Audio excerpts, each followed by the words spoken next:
आपके पास पैसा है, आप कुछ भी होटल में आप ऑर्डर करोगे, आ जाएगा, कुछ भी खरीद के खा लोगे क्योंकि पैसा आपके पास है ना। लेकिन यदि आपके पास पैसा नहीं है क्या करोगे? फिर आप भूखे रह जाओगे, फिर आप किसी के पास जाओगे, फिर भूखे रहेंगे, आपका चेहरा उतरा हुआ, कोई आप पर तरस खाएगा और आपको देगा, ठीक है ना। तो तरस खाने वाली बात कब आएगी? जब आप कमा नहीं रहे हैं, जब आप उपवास में नहीं है, प्रार्थना में नहीं है, परमेश्वर के साथ संगति में नहीं है, तब आप तरस खाने वाली श्रेणी में आ जाएंगे। वरना आपको क्या जरूरत है? आप कमाते हैं, आपके पास पैसा है, ऑर्डर कीजिएगा और यूं चुटकी करेंगे और आप जो चाहोगे वो आपके पास आ जाएगा। तरस की बात है ना, यीशु मसीह ने उन पर तरस खाया। अब तरस यीशु मसीह ने खाया, वो आज अगर आप चाहते हैं कि हम पर भी तरस खाए तो समझ जाइएगा तरस उस पे खाया जाता जो वाकई जिसके पल्ले में कुछ ना हो। हमें तो अधिकार दिया है। अब यीशु मसीह ने पतरस से कहा, क्या तू मेरे साथ एक घड़ी भी नहीं जाग सका?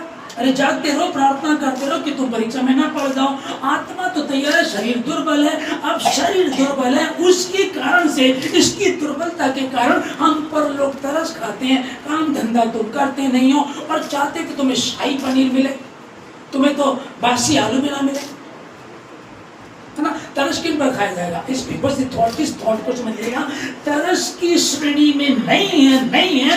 अरे हम तो औरों पर तरस खाएंगे, हम तो याजकों का समाज है, मैं तो परमेश्वर की संतान हूँ, सारा संसार परमेश्वर का है और उसका वारिस मैं हूँ। तब मेरे पे तरस खाने की क्या जरूरत पड़ी किसी को? देखो मैंने तुम्हें सांपों बिच्छुओं का रोकने का अधिकार, जो बीमार आए थे उन पे अधिकार नहीं था, इसलिए उन पर तरस खाए। यीशु मसीह ने उनको चंगा किया। दुष्ट आत्मा ग्रस्त लोग आए, हमको कहा है तुम दुष्ट आत्मा को निकालोगे, तो हम निकालेंगे, अधिकार दिया गया। तुमको कहा गया बीमारों पर हाथ रखोगे वो चंगे हो जाएंगे, तुम तो स्वस्थ रहोगे ही रहोगे। तुम्हें तो अब हम वो तरस वालों में से नहीं है, हम तो वारिस हैं, यीशु मसीह की संतान है, अधिकार उसने हमको दिया है और युग के अंत तक हमारे साथ रहता है। तुम्हारा शरीर तुम्हारा नहीं परंतु परमेश्वर का मंदिर है और परमेश्वर का आत्मा तुम में वास करता है। और परमेश्वर का आत्मा जहाँ रहता है, जो परमेश्वर का मंदिर है, उस मंदिर पर कोई तरस खाए, कितना अजीब लग रहा है, उस पर तरस खाए नहीं। यीशु मसीह जिन पर तरस खाया, मैंने क्या किया, वो गैर लोग थे उनको दिखाया। यीशु मसीह तरस खाया। याईर जो था, पैसा भी था, रुतबा था, शान शौकत थी, तो भी अपनी बच्ची को पहचान नहीं पा रहा था और एक ने आकर के कह दिया, गुरु को परेशान मत कर, बेटी मर चुकी है। यीशु मसीह ने तरस खाया और साबित किया, मैं सेनाओं का यहोवा हूँ, यही मेरा नाम है, जब मैं काम करना चाहूँ तो कौन मुझे रोक सकता है? किसकी औकात है जो मुझे रोक सकता है? हालेलुया। उसने दिया, साबित करने वाला परमेश्वर कौन सी श्रेणी में है। वचन पूरा तरस पर था, तो ये वचन सुनते सुनते सुनते हमने क्या किया, मेरे पे प्रभु तरस कर दे, प्रभु मेरे बेटे को भी बचा ले, प्रभु मेरे पति को भी, मेरी पत्नी को भी, हमारा कारोबार भी। अब हम तरस वाली श्रेणी में आ गए। ओ भाई ध्यान दो, वो लोग कौन थे, तुम कौन हो? तुम उसकी संतान हो, उसके साथ रहे। तो पतरस से प्रभु कह रहा ना मिल करके, बेटा जाग जा, अरे जाग जा, प्रार्थना कर यार, क्यों उलझ रहा है? क्यों मैं तेरे पे तरस खाऊं? क्यों तरस का भागी बनना चाहता है? क्यों तरस वाली श्रेणी में आना चाहता है? कोई हम पर तरस खाए, कोई अपना बचा हुआ झूठे नाम को दे, कोई हम पर तरस खाए, कोई हमको बताए अच्छा गरीब है, अच्छा तरस खाओ उस पर, क्यों? हालेलुया। तरस खाता। मैं क्या कह रहा हूँ आप लोगों को, अगर देखिए मैं क्या कह रहा हूँ, एक व्यक्ति यदि कोई ऑनलाइन सुन रहा है या अन्य जाति सुन रहे हैं, आप वो अन्य हैं, उनके लिए तो तरस वाली बात आएगी। लेकिन आप जो परमेश्वर में है, विश्वास करते हैं, बपतिस्मा पाया हुआ है, उसके साथ संगति करते हैं, आप कैसे तरस भरे? आप में तो वो रहता है, आपके शरीर का मंदिर का, आपका चित्र तो उसने अपनी हथेली पे खोद के बना रखा, आपकी शहर बना दो निरंतर उसके सम्मुख रहती है, आपसे प्रेम करता है, आपके लिए तुम्हें लहू को बहा दिया। कैसे कोई? तो मैं और आप, हम तरस वाली श्रेणी में नहीं है। या फिर ऐसा है कि इसलिए तरस वाली बात इसलिए आ गई क्योंकि खुदा से, बाप से बगावत कर दी, अपना हिस्सा लेकर के चला गया, अब जूते खाता फिर रहा दुनिया में, धक्के खा रहा, सूअर जिन चीजों को खाते उसको खाना पड़ रहा है, आप दो को उठाना पड़ रहा है। अब बात आती तरस की। पिता ने उस पर तरस खाया, दूर से देखा, उसके पास गया।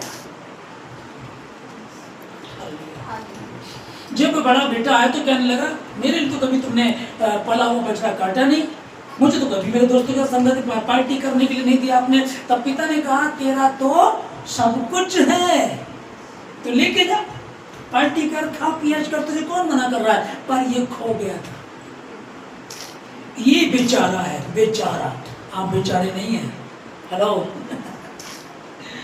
हम बेचारे नहीं हैं, ये बेचारा है ना। अगर ऐसा कोई बीच में बैठा है बेचारा, उपवास छोड़ दिया, प्रार्थना छोड़ दी, वचन छोड़ दिया, संगति छोड़ दी, वो बेचारा है, उस पर तरस खाने वाली बात आती है। आज का वचन उनकी। हालेलुया। अब तो मंदिर है उसका। ये तो मिलापल तंबू है, मिलापल तंबू है, जहाँ इकट्ठा होना है, परमेश्वर आकर बात करेगा। बाद में कहाँ रहेंगे? 24 घंटे तुम्हारे भीतर वास करता है, तुम्हारे नियमित अपने स्वर्गदूतों को आज्ञा देता है।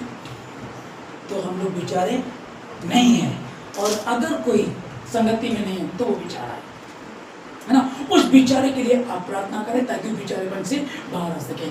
खुदावन मैं आपका धन्यवाद देता हूँ शांति के राजकुमार सारी बातों के लिए, आज की सुबह के लिए, सदस्यता के लिए, आज की संगति के लिए, आज के इस पवित्र वचन के लिए धन्यवाद है। सबों को प्रभु जी अपने हाथों में ले, अपनी योजनाओं के जीवन से पूरा करें। जो अधिकार आपने इनको दिया शैतान को कुचलने का, दुष्टात्मा को नष्ट करने का, सांपों को कुचलने का, बीमारों को कहा बीमारों पर हाथ रखो, अपने का अपने लोगों को, जो विश्वास करे, विश्वास करने वालों को, अपने बच्चों को कहा खुदावन तो विश्वास करते हो, बीमारों पर हाथ रखोगे वो चंगे हो जाएंगे।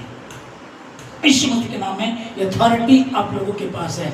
जो बेचारे वाली बात आती है, यदि कोई कमजोर है, वो बेचारा है, जैसे यीशु मसीह तरस खाया, आप उनके लिए, उन पर तरस खाएं, उनके लिए प्रार्थना करें। हाय हमारा पड़ोसी पहले प्रभु में आता था, उसने छोड़ दिया, बेचारा। हाय आती थी, उसने प्रभु को छोड़ दिया, बेचारी। ऐसे कई लोग हैं, उनके लिए प्रार्थना करें, क्योंकि तुम्हें परमेश्वर ने खून से खरीदा है। यीशु मसीह के नाम में आप सामर्थ्य हैं, आप सामर्थ्य हैं। प्रभु राजा, हम पूरे कलीसिया के लोग अपने भारत देश के लिए प्रार्थना करते हैं। जहाँ जहाँ बाढ़ आई है, पंजाब संभला, धन्यवाद देते हैं खुदावन। लेकिन अब देहरादून में बड़ा बुरा हाल, वहाँ की प्रार्थना करते हैं प्रभु जी। कई घर नष्ट हो गए हैं, और ये गरीबों के घर जाते हैं, क्योंकि वो किनारे पर बने होते हैं। उनका माल सामान सब नष्ट हो गया। कितने लोग मर गए, कितने लोग प्रभु जी लापता है। प्रभु उनके जिनके अपने मर गए हैं, उनके परिवार वालों के लिए शांति मांगते हैं परमेश्वर खुदावन। जो नुकसान हुआ उसकी भरपाई करे खुदावन, उनको शांति दे परमेश्वर। ये आपदा अंत के समय का ये चिन्ह है, हम जानते हैं परमेश्वर। तो भी प्रभु यदि हो सके तो ये टल जाए, और यदि नहीं तो भी आपकी इच्छा पूरी हो। धन्यवाद देते सारी बातों के लिए। सारी आदर भी आपको देके प्रार्थना यीशु मसीह के नाम से मांगते हैं, आमीन। हालेलुया।